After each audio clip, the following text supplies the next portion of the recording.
All right, what's good, everybody? This is a late night, early morning video here. We're going to talk more about the Diddy case here. All right, man. Again, as you get closer and closer to that trial date, it'll be May 5th. That'll be, now the day is March 4th. I got about 1:30 something in the morning. We got like 2 more months before that day comes. Okay? And it's predicted that this case could go for like 2 or 3 years at least.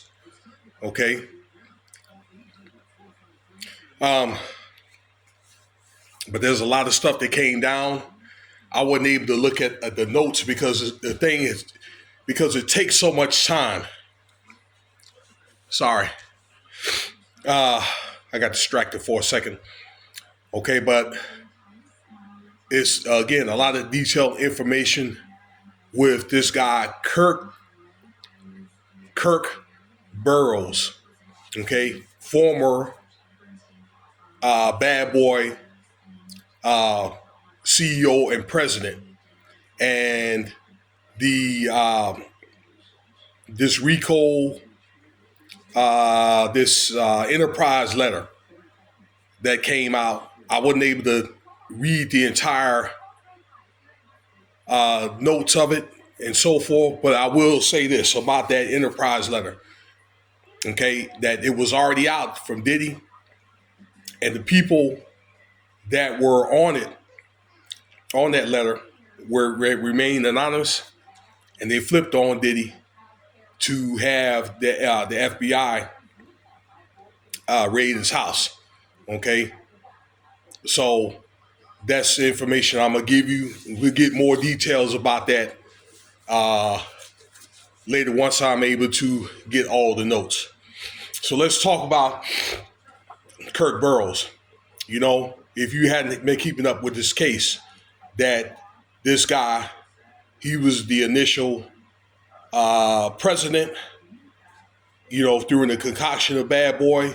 So this from 91 up until maybe 97, soon after Biggie's death, all right, which was March 9th,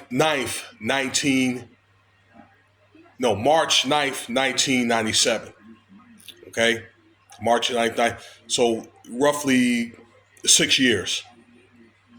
Okay, where he had put up $100,000 so he could be able to get 25% stock. Okay, that I had argued, or I had got information that it was Diddy's bodyguard named Wolf had put the other $300,000 with drug money, but that is neither here or there. Okay, this guy was, had put up stock. He was able to get 15% profits, and he ran the daily operations. Okay, mainly a lot of the meat and potatoes type work with this company. Okay, and he was pretty much forced out of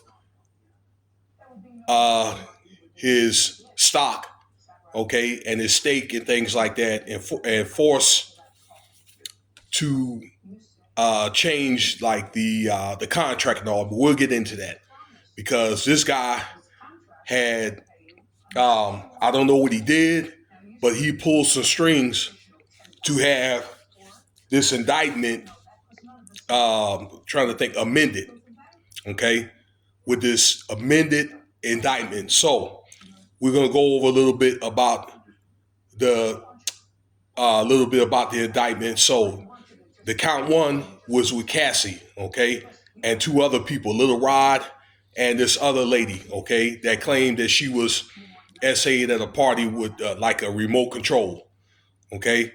They talk about the enterprise letter, okay, which I just mentioned, with this coup on Kid Cudi, the robbery, the arson, and things like that. You know, the attempted car bombing.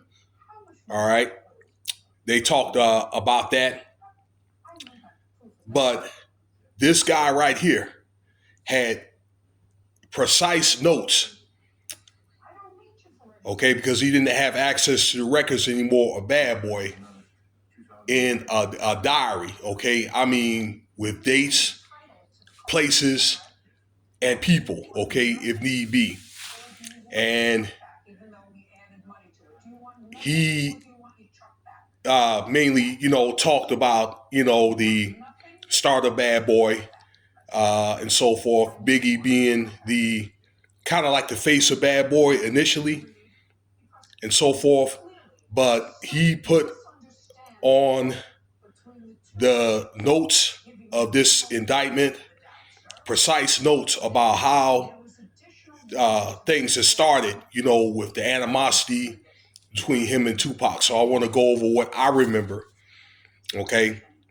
So in this indictment, he spoke on Tupac, okay, that in around 1995, something like that, he spoke on the animosity with Tupac that P Diddy had, okay, Sean Combs. And P Diddy was the one that did all this stuff to Kirk Burrows, okay. This is Kirk Burrows saying this, okay. I think one thing that they're not saying, and this was confirmed information from Mark Curry, he went on record to say that it was over women, okay. Some of that, or a lot of that, was over women, that Pac had some of the women that Diddy wanted and things like that. And again, with the growing animosity, and it could be something more personal than that, something that he's not saying, but in the end of the day, that he felt that Diddy allegedly had something to do with that first, offing attempt in that studio, but with the second offing, okay? He went on record as to say that night where, he got offed in Las Vegas after that Tyson fight, that they had ordered cars, or he had to order some cars from New York. They drove all the way to Las Vegas, okay? And according to these notes, that he asked Diddy, why we have to drive all the way out there when we could just fly. And Diddy, according to what he was saying, that he said that Diddy told them to shut the F up or whatever and order them cars, okay? And spoke on what happened, all right? He talked about the fight that happened prior to, in the MGM, prior to him being offed. And he did mention, Keefe D and Suge Knight, okay, that night. He mentioned that after that offing and things like that, then Keefe D, he was very, very upset and so forth, okay, after that. All right. And let me see here. So he spoke on that, again, because of animosity, but he also spoke. Now, this is another indictment. That wasn't his alleged indictment with his involvement in Tupac. Then he spoke on the alleged indictment with Christopher Wallace. You guys know him as Biggie, okay, for you older folks like myself, okay, where he mentioned that Biggie, right? Biggie was actually really the face of Bad Boy, okay, and basically he was Diddy's bread and butter. Said good things about him and so forth, okay? Just basically said that he didn't like the way P Diddy was using him, or they called him Puff at the time, Puff Daddy, okay? He felt like he was not getting the percentage that he wanted from his first album, okay? All right, the Ready to Die album. So he restructured his contract with Bad Boy, which actually started the animosity in the first place, okay? Now, while I'm thinking about it, people was wondering, how did the beef with Tupac and Biggie start? I think it's one of two things, okay? Because of the attempted offing in that studio. This was back in 94, 95, But it was also a thing where Pac, and Biggie were friends. They started in the East Coast, but Pac wasn't getting no love because, his style of rapping and his country twang and all that. And he was seeing that Biggie was elevating. So Pac went out west because he had family out west and things like that. Okay. And then, he popped off with Digital Underground and things like that. Got with Suge Knight. Okay, but let's get back to Christopher Wallace. Uh, the animosity started right then, okay, when he got his contract restructured, okay? Then Diddy discovered that Christopher Wallace wanted to leave Bad Boy altogether, okay, after they made the Life After Death album, okay? He already had a deal in place, okay, and he had a few rap groups that he was going to take with him. One of them would have been, was Junior Mafia, okay, which started maybe spiral Diddy to be like, look, you know what, I'm gonna take him out or whatever, and it's probably one of the things because he said, well, if it weren't for me, then Biggie wouldn't have been where he was in the first place. That's just my personal opinion, but I'm telling you what actually happened, okay? And one thing I also didn't know was Biggie had gotten into a car accident and clipped his knee. That's the reason why he was walking he was walking funny with a cane. Okay.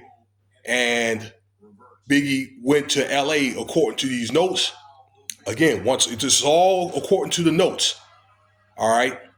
From this guy, from this Kirk Burrows dude. And they went to LA to handle some business. This was in March. Okay. And he was supposed to leave. This is Biggie.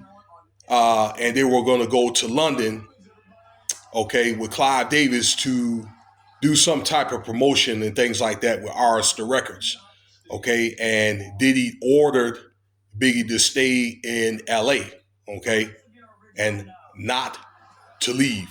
And I think between this time and the time that, several days later when he got murdered, excuse me for saying that, but that gave Diddy an opportunity and the chance to be able to plan, something, okay, to plan that often, okay? And that vibe party, he was talking about the vibe party. This is Kirk Burrows. It said the vibe party, okay, really they weren't supposed to have been doing that. And that was something that was kind of thrown together, okay? And it was encouraged that not to go to the party, but they end up going anyway. This is Diddy, Biggie, and his bodyguard Gene Deal, which actually performed, security for Diddy, but not for Biggie. But Gene Deal had a heart and wanted to look out for Biggie, and he loved Biggie, and he loved his mother. Okay. So after the party, okay, they were saying that it was not safe for them to leave LA right at that particular time, but they end up leaving anyway. Okay. And so forth. So he corroborated what Gene Deal was saying. And I remember looking at the interview maybe like 6 or 7 years ago where that he was saying the same things, but Gene Deal was saying, look, when you leave wherever that they had that party at, to run 3 lights or whatever, and then they will be clear. Okay. But Diddy didn't do that because I think that he knew that, that he planned this thing. Okay. And Gene Deal was in the car with Combs or with Diddy, but no security was with Biggie. Okay, that makes you, think if you got the biggest star, your bread and butter, then why this guy didn't have any security? Okay, and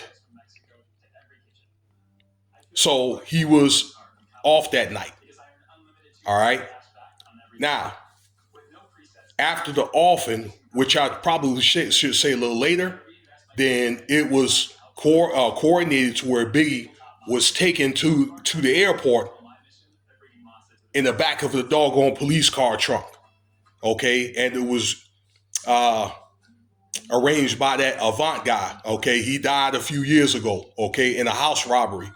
I can't think of his name, but he was a big time music producer back in the day, a gatekeeper. Okay, he was like in his like 80s or whatever, close to 90 years old. Okay, out there in Hollywood.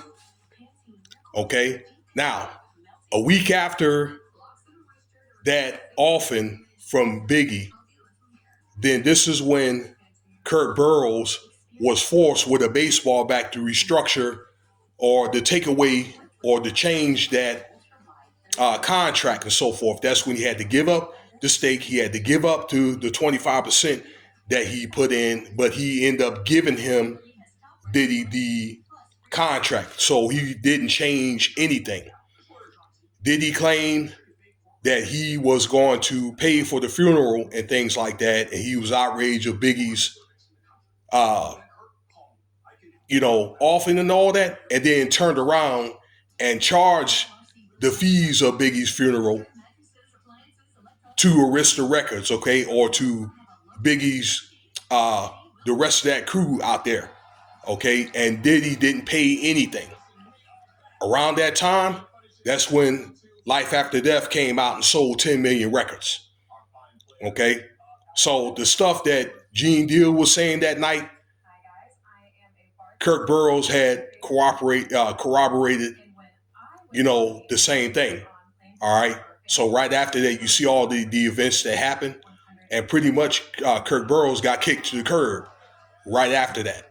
And that's when 3 months after that, Diddy has started the family. Okay, that family CD, Diddy, Puff Daddy and the Family, which sold I think like 8 or 9 million records, something to that effect. And that's when Diddy started doing, having other groups and stuff like that. Okay, so really after that particular project, I don't think that he came out with another CD. Okay, not really that sold 1 million copies. Okay, he didn't really have a lot of success after Biggie's passing. So that was kind of like a curse that bit him in the backside. Okay, this is what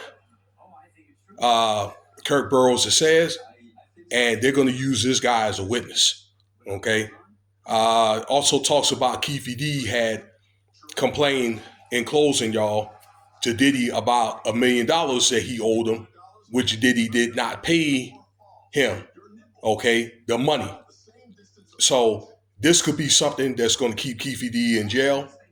But the thing is to be able to, are they going to be able to say who did that to Diddy, that often, and then if Diddy was involved? Because they don't know that, because these were gangs that were, that had did that. Okay. And the money was paid to somebody else, but it was with cash. And they didn't have, the tracking system that you would have, like Cash App and all that stuff like you would today, or credit card purchases. Okay. So this is what will be testified during that court case. Okay, May 5th. All right. There'll be more stuff that I'm going to come out with, because I understand that Diddy had mistreated Jodeci and things like that. They did some projects together, okay, and that indictment, when I'm able to get the time to go through all the notes and all that. So, hey, I hope you enjoyed the video here. I know that's a sad story, okay, but particularly with Diddy. I mean, I knew he was a janky promoter, but not in that form or fashion to where he could at least, gave his mom, more homage and paid for the funeral at least. So, and all this stuff now is coming back on him now, okay? Which, let me say this. Valletta ended up turning the $2 million estate that Biggie had and turned it into like, $160 million. So she ended up getting her reps anyway. Let me know what you think about the video. I'm going to have more content. Cash App $Winston Spivey if you want to donate.